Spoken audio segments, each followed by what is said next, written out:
Hi, I'm Wally Chapman. The program is United with Christ at 11 o'clock every Tuesday here on KSCE. Tune in. I'm interviewing Christian business people who make a difference in their city.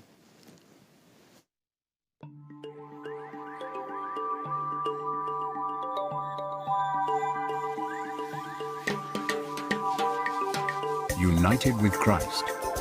Meet local churches with open doors, serving throughout the Border Valley community and sharing the truth and hope of God's love and salvation.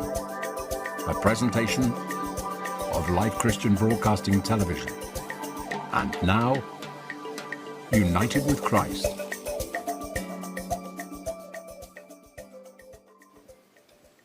Good morning. Welcome to United with Christ. I'm Wally Chapman, your host. I have a very interesting guest today, George Wayne, who's been a businessman and other things, and he's going to tell you a little bit about his story. But the issue is, how do I be a Christian in the business world and make sure that my life makes a difference? So, George, welcome. Why don't you give us a bit of your background? Well, thanks, Wally. I have a pretty varied and assorted background, I guess you might say.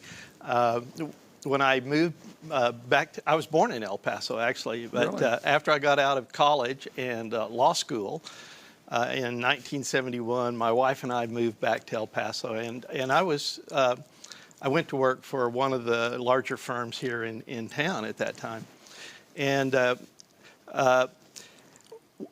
we were talking about the responsibility of you as how do you live out your Christian life and also honor and do what you're required to do in submitting to your employer. Right. And I was telling you, I had one of the things that was a conflict for me. There were several. Being in a larger firm was, they were driven by billable hours, which was understandable. They had to cover overhead and pay for the employees and that sort of thing. And so they were really driven by billable hours. But I might have a situation where, and I can remember specifically one where a little lady came in who had lost her husband. And really I could take care of the probate parts of what she needed to do probably in about 15 minutes. But what she really needed was someone to listen to her and care, and so I might spend 2 hours with her. And so the conflict was, they wanted me to bill her for 2 hours. And I would only bill her for the time that was legal work. Now there's a moral dilemma for you as an employee. Right. But I would tell them, no, I can't do that. That's not. And they said, but you're required to do this. And they had requirements of how many billable hours you had to do. And I always made sure that I got those in at a minimum and more. But I just felt conflicted about doing that. And there were other things. They wanted you to work on the weekends, and I would come in on the weekends and find that all the guys would sit around and visit and weren't really getting work done. So I quit coming in on the weekends. And then I got called in, why aren't you working on the weekends? And I said, well, because I haven't found that to be productive. But how are my hours? Well, you're right at the top of the hours. So, so there was give and take, but there was conflict in that. And so ultimately, it was resolved when I'd been there about 14 months. They offered me a partnership, and I was honest enough with them to tell them that I planned to stay there about a year. And I was out the next day. Gone on the street. They let me go. They said, well, if you're going to be on your own in a year, you might as well be on your own now. And so, wow. So I ended up opening my own practice and did that for up until about 1980. And that was much better because I could make my own rules. I could bill people when I felt like it, and when I didn't feel like it was billable hours, I could do that. The problem was that I became a captive to my own solo practice because I was the only one there to take care of everybody's needs. And ultimately, that became a real pressure to me. Right. And so, in a sense, when sometimes that happens, you become God for people rather than them turning to God for help, right? I think it's a danger of doctors and lawyers because we tend to think that we might be God anyway by personality. And so Yeah. It is a danger. And so ultimately what I did was I was doing some other things, other businesses on the side, and I had an opportunity I shut down my law practice. I told my clients that I was going to be gone for a year and that I may or may not come back. They weren't obligated to come back to me, but I might not be obligated to come back to the practice. And in fact, I didn't. I took my wife and my kids, and we went around the country and taught our kids for a year.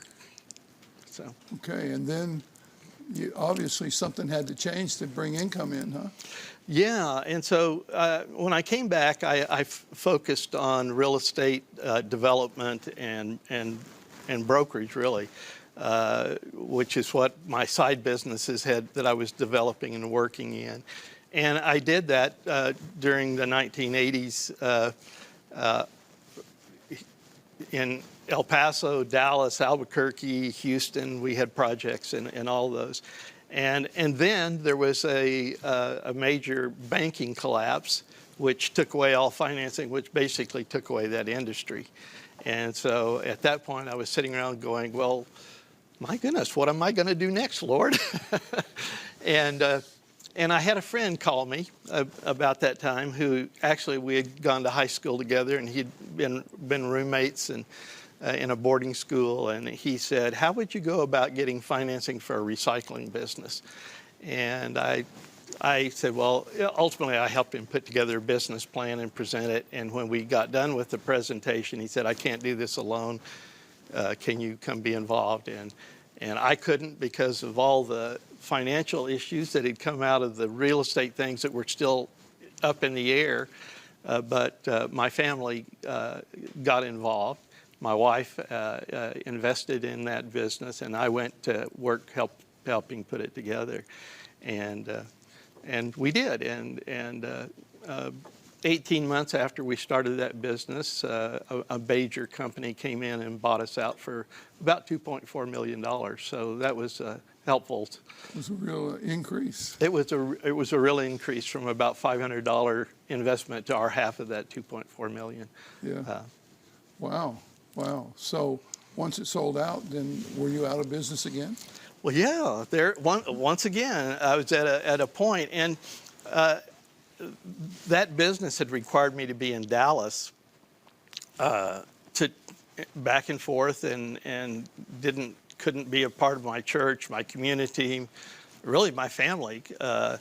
And so when we sold that, and I was able to be back here and had a little bit of a cushion in time, I got real involved in my church men's group, and we had a lot of us that were facing challenges and changes, and we were spending a lot of time in prayer. And the Lord really put on my heart that I was to stay in El Paso. Mm-hmm. I was to be involved in the community. I was to be involved in my church. And all the business opportunities that kept coming up were things that were going to take me out of that. And that was conflicting what I felt like I was hearing. And so about that time, J.O. Stewart, who is a businessman who had El Paso Disposal and the landfill, and who I had gone to when I first started putting together the recycling thing to see, did this make any sense?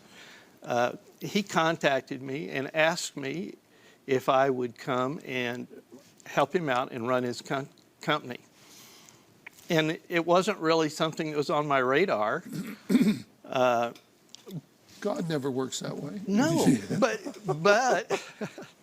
but suddenly we had an opportunity. Sure. That kept me in town. He had a need, and I thought to myself, I've been totally project-oriented my whole life. I take things and get them done, and I've never managed people. And here is a situation where would force me to develop something that probably might be important for me and provide an opportunity for him. And so I went to and accepted to go and manage J.O.'s business for a year.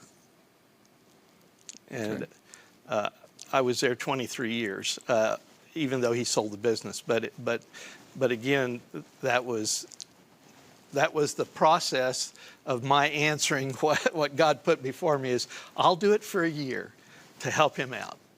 And it was a tremendous blessing to me. Right. I didn't mean to be joking before, but God often brings opportunities that we never think about and leads us in directions that we never planned on. I in my own life, I think some people clearly hear God and what's the next step. And I'm, by personality, a person that is pretty content wherever I am and whatever I'm doing. And usually God has to almost blast me out of that. And in many cases, he has, sometimes by a business being sold or by a whole industry shutting down, causing me to move to the next step. And the other thing that I would mention is that God's very economical, and that every place I've been and everything I've learned, whether it was through a good thing or a very difficult thing, he uses those experiences and the things he teaches us to build on to the next thing that he has for us. Exactly. Nothing gets wasted. Right, that's very true. So let me turn us to a little bit of practical. So you're the president of a company, I guess, is that what the position was? And you're a Christian. So how do you continue to be a Christian and keep doing the principles that are there? What standards or what were the principles that controlled your decision making? Well, I think it's different by company, first of all, and I had two very different situations because I went to work for a Christian man who held himself out to the community to be Christian. They supported Christian things. And he had done a great job of putting Christian leaders into every major part of his company.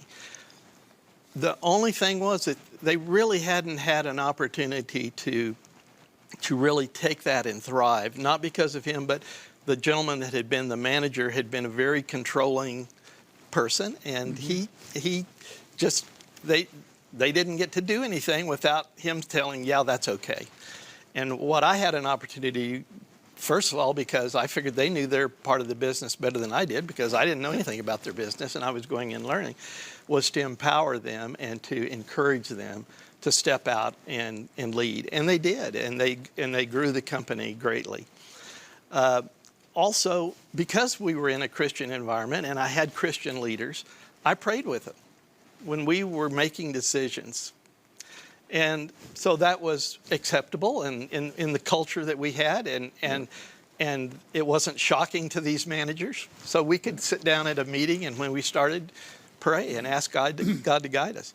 I think I shared with you, my first year that we were there, you had lots and lots of bids for business. And we prayed about those bids. We calculated what our costs were and all that, but we prayed, God, what is the exact amount, down to the hundredth of a penny on a bid, that you want us to put? And we didn't submit a bid until we were at peace that was the right number. And my first year, we never lost a bid. Wow. It was amazing. It was amazing. Wow. And the business grew and prospered. So that there's another example of how you can do those things. Sure. About 3 years later, J.O. sold the business to a publicly traded company. And it was a newer started company in the industry. And so they were just starting to build their culture. But, you always hear, well, in a public company, you can't share your faith. You can't discriminate or do anything. And so, I was kind of a little concerned about what that would look like. Fortunately for me, in my experience with Waste Connections, the company that bought us, is they really left you alone.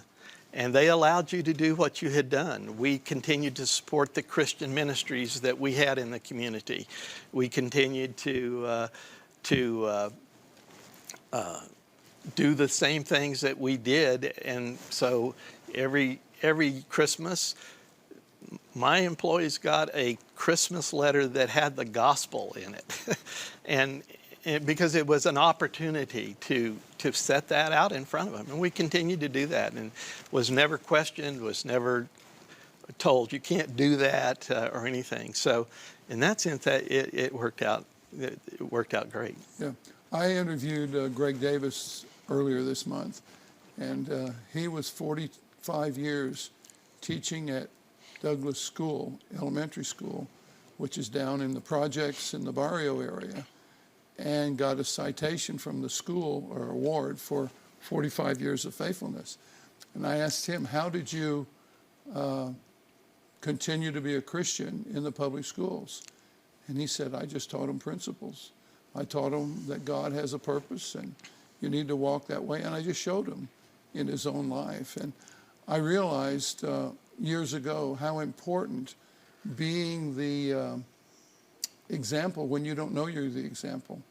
I went into a grocery store, and we were struggling financially. You know, it was tough. And the lady at the counter gave me too much money, too much change. And I said, you gave me too much change. And she said, I know. I said, you know? And she said, yes. You're a pastor, aren't you? I said, yes. She said, the other one I gave it to, he kept it.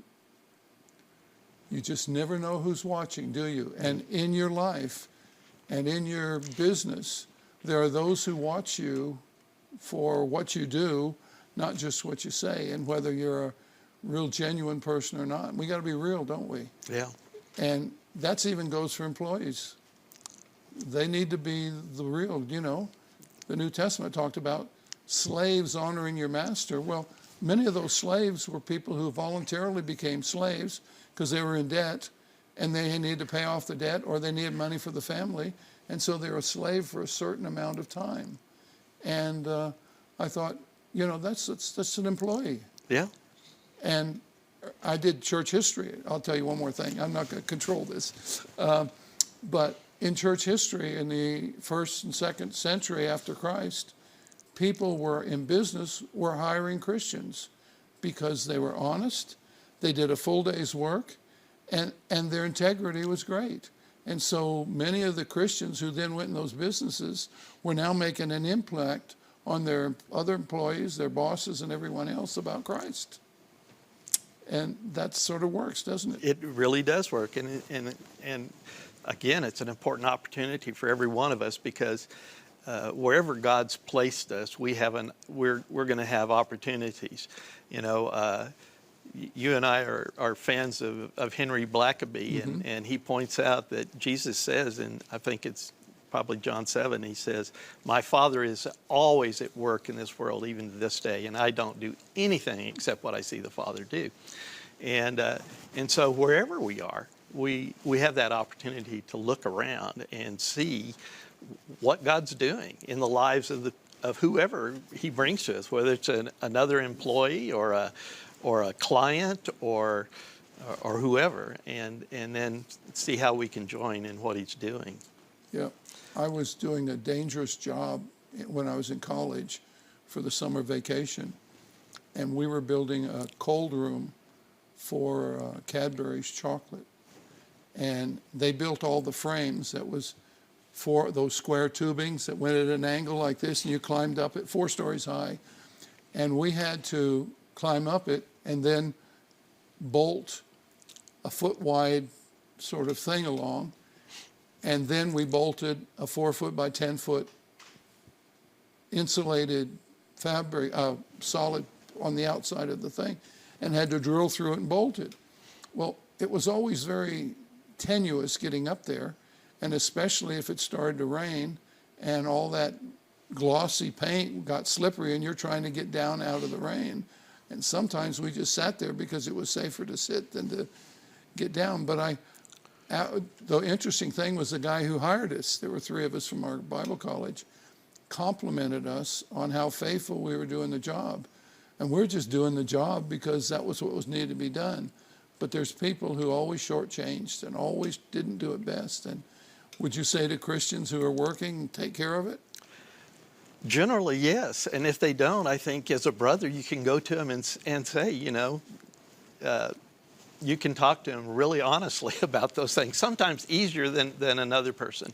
Although, I think as an employee, you want to hear what you're doing right and wrong, and as an employer, you have an obligation to help people improve step by step. And one of the things that when I became a part of this public company, after a couple of years, the chairman of the board, who was really a dynamic gentleman, was in a very serious car wreck, and something happened spiritually to him.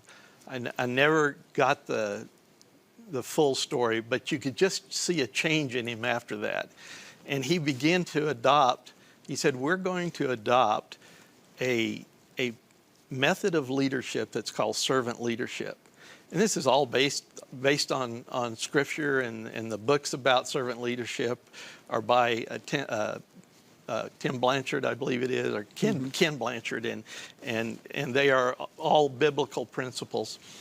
And he said, we're going to do this. Here's the book, and it was this book by Blanchard, and you're going to study it, and we're going to do this. And the next year he said that we're really going to do this. And the third year he said, any of our managers that can't adopt this, where they put themselves at the bottom and begin to look at what are the needs of all of these people above themselves, and how can you serve them and help them accomplish this.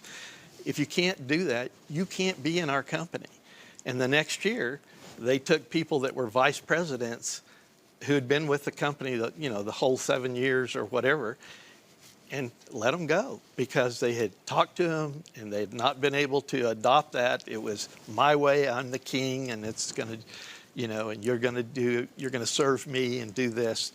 And so with that culture, you begin to try to teach every one of your managers to look at all their employees and how can they serve them? How can they help them do their job better? How can they help them accomplish what's going on in their private lives? What's happening in their family? How can they make sure they get home safely every day? And it changes the culture. Oh, sure it does. That Scripture, it says, whatever you do in word or deed, do all to the glory of God. Right. And I think some people forget that when they become employees, they're still working for God first, and do His principles and do a good job and work really hard at it, so that at least your employee's getting his money's worth from you, and makes a difference. And I mentioned to you, Wally, that I'd always been project oriented, and I mentioned this experiencing God, and in experiencing God, it because it's encouraging to look around and see what God's doing, and then adjust your life to join Him. Well, I was so project driven that with this company, you had lots and lots of deadlines and everything. And so, I'm serving my masters. I'm getting those done. But what I realized is I was getting it done to the detriment of not looking around at what God might be doing in the lives of the people that I'm interacting with or have the opportunity to interact with every day. Right. Because I was so project driven. And that principle really changed the way I looked at even a person walking into my office while I'm trying to get out a report. I got to the point of saying, I'm going to put it down and ask myself, God, what are you doing in this person's life? Is there something that's going on? And when I ask that question and then begin to listen and explore, amazingly, often there was a lot going on, and I had an opportunity to join in what God was already starting to do in that person's life. But if I didn't stop, it wouldn't happen. And so that really changed the latter part of how I dealt with people, I hope, in terms of trying to listen and find out where they were and join what God was already doing. He's going to do it anyway. Sure He is. But He gives us the opportunity to join Him. Right. And one final thing. We only have 2 minutes left, I think. I had a friend who had made a lot of money, and he called me a couple of times. I was pastor of a church, and asked me about this ministry and that ministry. What do you think about it? He says, God has made, I have to be a good steward of the money God's given me. And everybody's asking for money. And so I have to decide. Now, they're showing us we have 2 minutes. So how do you in a business and in your personal life discern how you give and what you do with it? And I think all employees need to be giving, not just taking. Yeah. Well, fortunately, in the company I was in, we were allowed to choose at the individual company level where we wanted to impact the community. Okay. And so we actually continued to support. We supported the station as one of the outreaches that we did. In my personal life, I think it's a discipline of first of all recognizing that all things come from the Lord, and secondly, since they come from Him, what does He want you to do with it? And so for myself and my wife, it comes down to us praying about what is it that you're calling us to support. And there's a lot of good causes out there, but in our lives, we've said we're only going to support those things which spread the gospel. So that's the first criteria when something comes to us. And then at that, then we said, okay, you meet these criteria, then what it is that God wants us to do with that. And we do that with our time, talent, and money. With your time as well? Yes. Yes. We've got to be careful what we do. We got 30 seconds. I'd like to thank you very much, George, for coming. I'd like to thank you for sharing the wisdom God's given you and the direction. I'm sure it's helped many of the people who are watching. And those who are watching, make sure that whatever you do all day is for God's glory. Our culture, it's all about me, but this does not as a Christian. You need to be walking for Him. Thanks again for tuning in, and we'll see you again next Tuesday. God bless.